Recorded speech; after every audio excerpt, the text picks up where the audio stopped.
Bien-aimés frères et sœurs, vous connaîtrez la vérité et la vérité vous affranchira. Ça, c'est pas moi qui le dis, c'est la Bible qui le dit. Mais moi, je vous dis mieux. Vous connaîtrez la vérité historique, notamment celle de vos ancêtres kémites, et vous aurez une vision globale de ce que c'est que la vraie souveraineté politique. J'ajoute, vous reviendrez à la spiritualité africaine ancestrale et vous comprendrez les enjeux de l'indépendance économique. Et pour terminer, vous accepterez votre identité culturelle kémite et vous obtiendrez deux choses. La première, c'est la paix. La seconde, c'est le développement, à une condition. L'unité de toute l'Afrique noire, l'unité de tous les Noirs du monde entier. Otep à tous, bienvenue sur la chaîne des panafricanistes par essence, par conviction et par excellence. Celle des citoyens kémites par nécessité et obligation de combat. Nous sommes une chaîne qui n'est guidée que par nos ancêtres et rien que par les ancêtres qui appartiennent à l'égrégore du monde noir. Par conséquent, nous ne croyons en aucun Dieu venu de l'étranger. Toutefois, cette vidéo n'est aucunement destinée à inciter à la haine ou à la violence, car nous menons un combat qui est d'abord et avant tout spirituel, intellectuel et démocratique. Ensuite, il est politique, géopolitique et géostratégique. Contre l'impérialisme, le colonialisme, le néocolonialisme et l'endocolonat, qui sont tous qualifiés de crimes contre l'humanité. Nous menons ce combat sur la base du principe fondamental que nous avons hérité de nos ancêtres kémites, qui est celui de la Mahat, c'est-à-dire solidarité, vérité et justice.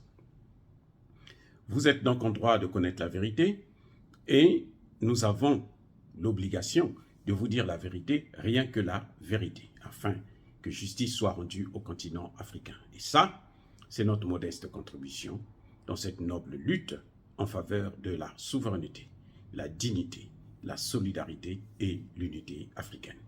C'est exactement cela que nous appelons le panafricanisme. Bien-aimés frères et sœurs, visiblement,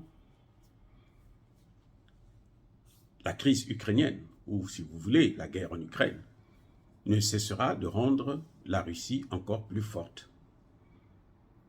Cette guerre va faire de la Russie l'une des premières puissances mondiales, à la fois militaire, peut-être même économique.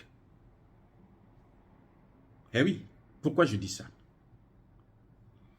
Vous savez, les sanctions contre la Russie n'ont pas commencé aujourd'hui. Et la Russie est en train de montrer que les sanctions ne tuent pas un pays. En fait, les sanctions ne détruisent aucun pays. Il faut seulement savoir comment les contourner et se préparer à faire face à ces sanctions. Sinon, la Corée du Nord serait déjà morte. On nous avait fait croire par le passé que la Corée du Nord, les gens mouraient de faim et autres, ce qui est faux. On nous a fait croire que l'Iran va chuter, va tomber, ce qui est faux. Ça n'est jamais arrivé. Donc, avec la Russie, c'est pareil. La Russie compte, je crois, des milliers de sanctions. Et oui, il y a tellement de sanctions contre la Russie qu'on se demande comment ce pays est en train de vivre. Mais pourtant, la Russie ne cesse d'engranger des bénéfices au niveau de son PIB.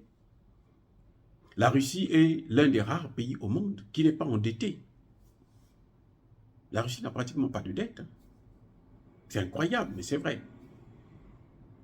Tout a commencé en 2014, lorsque la Russie a occupé l'Ukraine, la Crimée. Il y a eu le premier train de sanctions et autres. À l'époque, la Russie n'était pas un grand producteur de blé et de céréales. Au moment où je vous parle, la Russie est parmi les premiers pays, sinon le premier pays producteur de céréales et des engrais. Donc, les sanctions ont fait de la Russie une puissance agricole, une puissance commerciale dans le domaine des céréales et dans le domaine des engrais. Mais ça a aussi fait de la Russie une puissance militaire, une puissance maritime, avec les nouvelles sanctions qui ont été prises. Vous savez, les grands navires là, qui transportent les marchandises autour du monde entier, sont pour la plupart des navires européens. Et ces navires sont en général assurés par des compagnies anglaises. Ce sont les Anglais qui ont des compagnies d'assurance les plus solides qui garantissent justement la navigation de ces navires. Ce qui se passe actuellement, c'est quoi? C'est que depuis qu'ils ont pris des sanctions, donc la Russie ne veut plus utiliser ces navires et les Anglais ne voulaient plus assurer. Donc du coup, la Russie devenait un peu paralysée parce que, bon, elle a des produits qu'elle ne peut pas exporter. Qu'a fait la Russie? Avec certainement la complicité de la Chine, ou plutôt l'aide de la Chine, et de la Turquie aussi d'ailleurs. Non, la Russie a commencé à fabriquer ses propres navires. Et oui, la Russie a fabriqué ses propres navires. Donc la Russie n'a plus besoin des navires européens pour transporter ses marchandises partout dans le monde. Et la Russie a créé ses propres compagnies d'assurance. Oui, parce que c'est un pays qui a beaucoup de matières premières, qui exporte beaucoup à l'étranger. Donc si ces navires ne sont pas assurés, ou si elle n'a pas de navires, elle devient paralysée. Donc, du coup, la Russie, les sanctions, ça lui passe au-dessus tête cul. Voilà. Et la grande différence avec les pays européens, c'est que ce sont eux qui payent le prix. Parce que eux, ils n'ont pas de matières premières à exporter. Et oui, ce sont des pays qui vivent des services. Or, les mêmes services qu'ils donnaient à la Russie, moyennant beaucoup d'argent bien sûr, ces services-là, les Russes eux-mêmes font ces services-là. Les Russes travaillent pour les Russes. Donc, il y aura même d'autres pays, par exemple indiens et chinois, qui vont utiliser ces navires russes parce qu'avec les Russes, c'est moins cher. Ah oui, c'est ça la différence.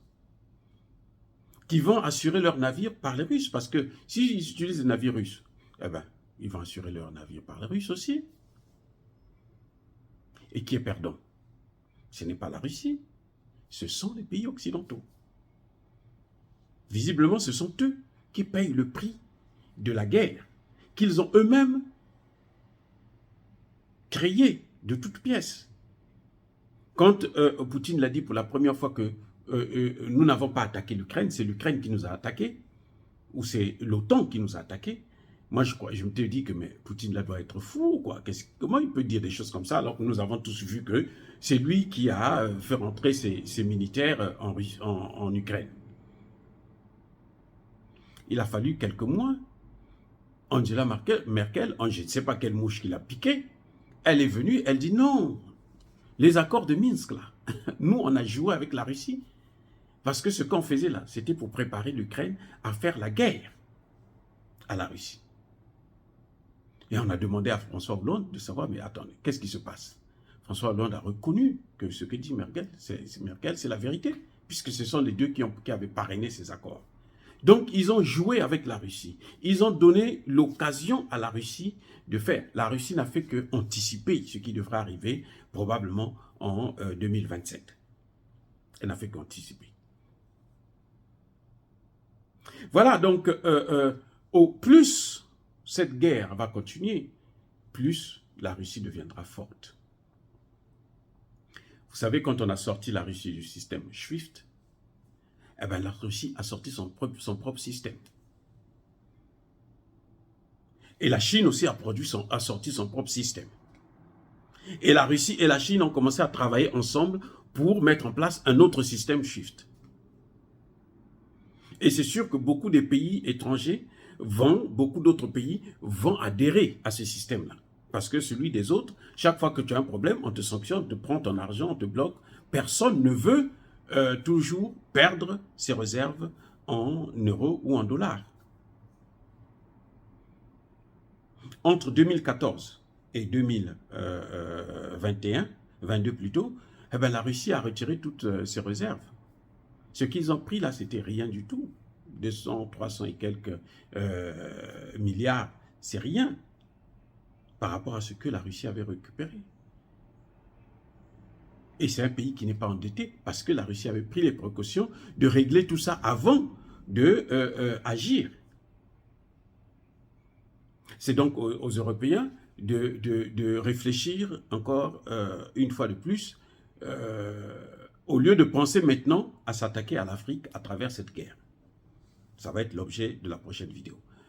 Entre-temps, comme d'habitude, je persiste et je signe, soyez bénis par le Dieu des Kémites. Mais que tous ceux qui persécutent le continent africain, tous ceux qui nous déstabilisent et nous pillent nos matières premières, qu'ils soient blancs ou qu'ils soient noirs, que nos ancêtres angélisés, que le Dieu des Kémites puisse les maudire, les punir, les neutraliser, les effacer.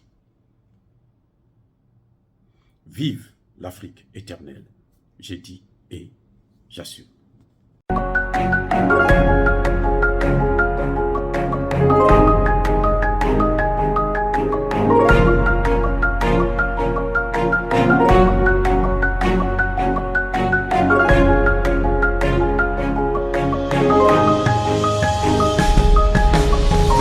Eux, ils marchent par la foi et non par la vue.